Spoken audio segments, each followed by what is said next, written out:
Mau tau gak sih guys, doa yang bisa dipakai lintas agama ya, seperti doa surat Yusuf ayat 4 itu, tapi kali ini untuk mencari pekerjaan, dan testimoninya tuh banyak banget. Bayangin guys, semalaman aku search cuma konten kreator gitu yang ngebahas soal doa ini. By the way, namanya doa Nabi Musa ya. Itu isi komennya, isi orang-orang yang udah tadinya tuh frustasi nggak dapat kerjaan, terus akhirnya kerjaan sendiri yang nyamperin mereka, dan bahkan mereka itu tuh bukan cuma dapat kerjaan aja, tapi dapat posisi yang lebih tinggi daripada yang mereka mau. Nah guys, doa Nabi Musa ini tuh bisa teman-teman cari di Google ya, dan teman-teman bisa coba baca setiap hari. Mau Muslim, mau Kristen, itu berlaku-berlaku aja doa ini. Dan aku belum pernah ngeliat ada orang yang gagal. Kalau nggak percaya, coba aja teman-teman ketik nih di pencarian TikTok, testimoni doa Nabi Musa.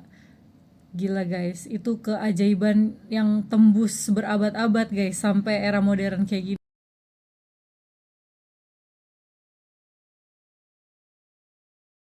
Saya jawab pertanyaan Adinda ini, Allah sudah menjawab sebenarnya pertanyaan ini di dalam surah Al-Maidah ayat ke-48 yang saya akan bacakan di pertengahan ayatnya. Bismillahirrahmanirrahim. Untuk setiap umat di antara kamu, kami berikan aturan dan jalan yang terang. Kalau Allah menghendaki, niscaya kamu dijadikannya satu umat saja, tetapi Allah hendak menguji kamu terhadap karunia yang telah diberikannya kepadamu, maka berlomba-lombalah berbuat kebaikan, hanya kepada Allah kamu semua kembali, lalu diberitahukannya kepadamu terhadap apa yang dahulu kamu perselisihkan. Allah sudah jawab kenapa tidak diciptakan satu agama saja di dunia ini di dalam surah Al-Maidah ayat ke-48. Subhanallah.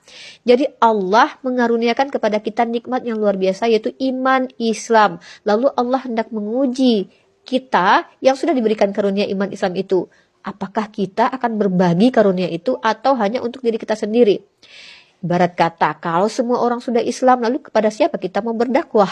Justru dengan adanya orang-orang yang belum mengenal Islam, bahkan orang yang cenderung membenci kita, mereka adalah menjadi ladang amal bagi kita. Kita bisa berdakwah kepada mereka, memperkenalkan Allah, memperkenalkan Islam, memperkenalkan agama rahmatan lil alamin ini dengan ilmu dan juga dengan akhlak.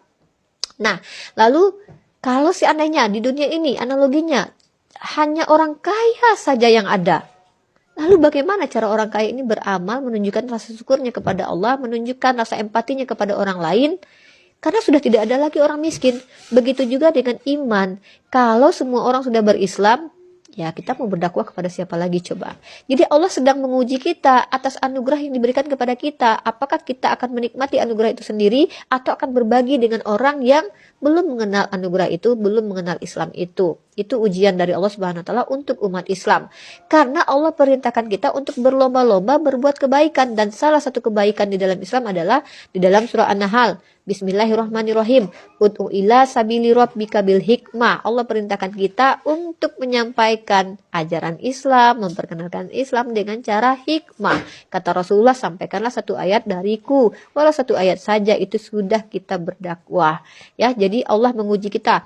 Apakah kita akan bersikap dengan orang yang berbeda keyakinan dengan kita, akan memusuhi mereka atau kita akan membenci mereka? Di situ Allah menguji kita, dan nanti kita akan diberitahukan, beginilah kalian bersikap kepada orang yang berbeda keyakinan dahulu, beginilah kalian, ternyata kalian mengasihi mereka, bukti kalian mengasihi mereka, kalian berdakwah kepada mereka, dan kalian tunjukkan akhlak yang baik, dan bahkan kalian berikan ilmu kepada mereka. Nah, bagaimana dengan orang yang hanya untuk diri sendiri? Itu sama seperti iblis. Iblis dulu sebelum ada Adam, dia itu patuh kepada Allah. Tapi ketika sudah ada pesaingnya yang dianggap rendah dari dia, dia merasa, aku lebih baik daripadanya.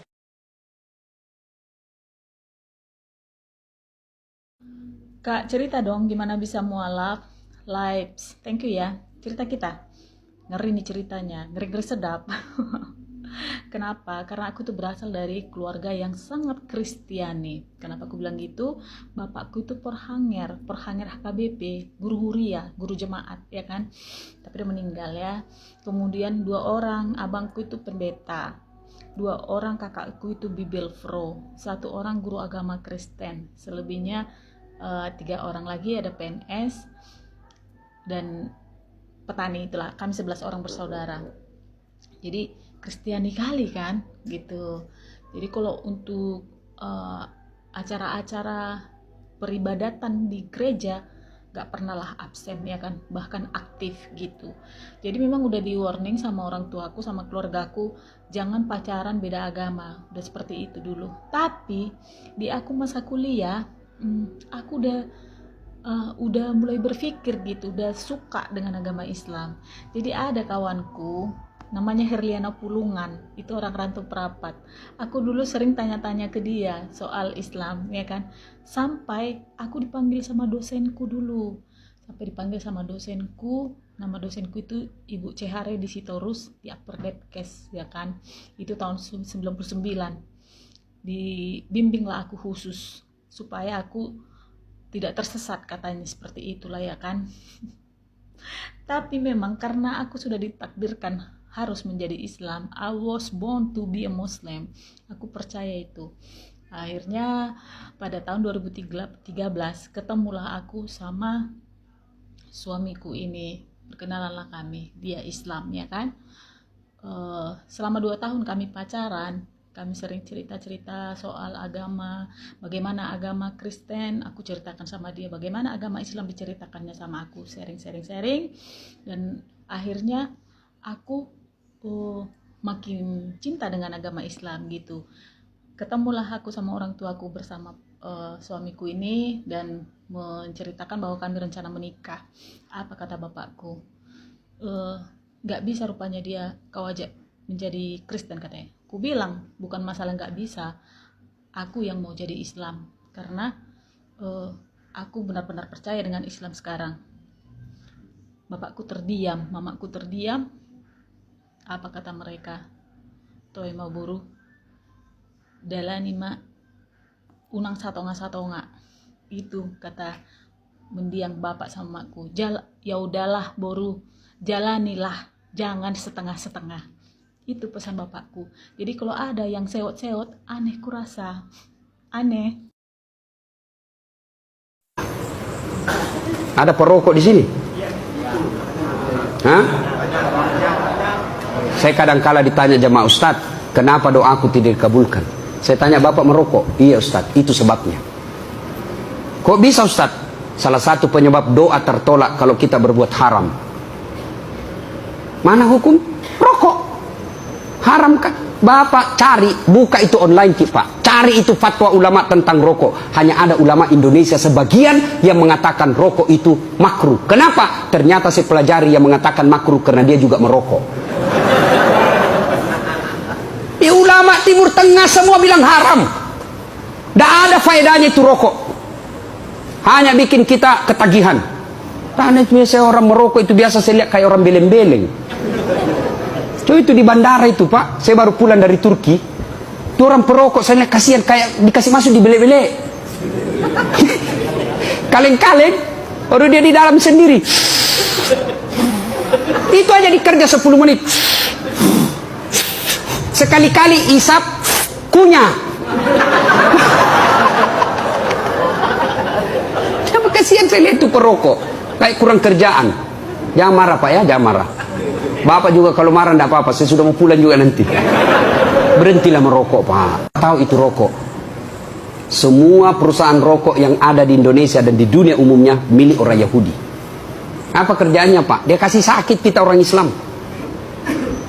Sudah itu dikirimi lagi kita anti obatnya itu supaya kita berhenti batuk. Jadi uang kita habis untuk orang Yahudi. Bapak perangi, Allahu Akbar, takbir, lawan Yahudi, tapi Bapak merokok. Memang ceritanya. Jangan marah Pak, jangan marah. Saya doakan Bapak berhenti. Tabung itu uang rokok, niatkan hari ini, ya Allah, tolong saya tidak bisa sembuh tanpa pertolonganmu ya Allah. Saya niatkan pembeli rokok saya ya Allah, saya kirim ke Palestina untuk saudara saya. Masa Allah tidak kabulkan doa kita? Berarti ya Bapak merokok itu setan itu Pak.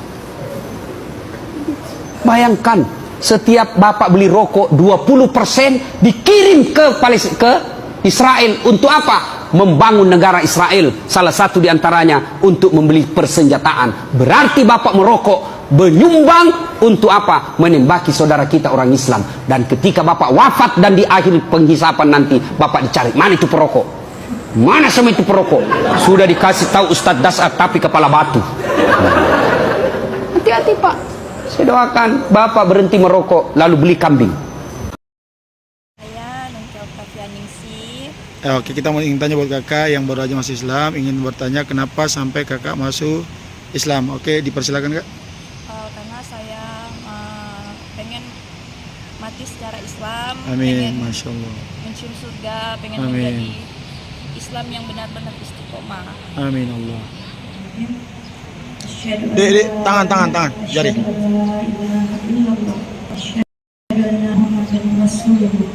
Saya bersaksi bahwa tiada Tuhan selain Allah, dan saya bersaksi bahwa Nabi Muhammad adalah utusan Allah. Takbir. An la ilaha illallah wa ashhadu anna Muhammadan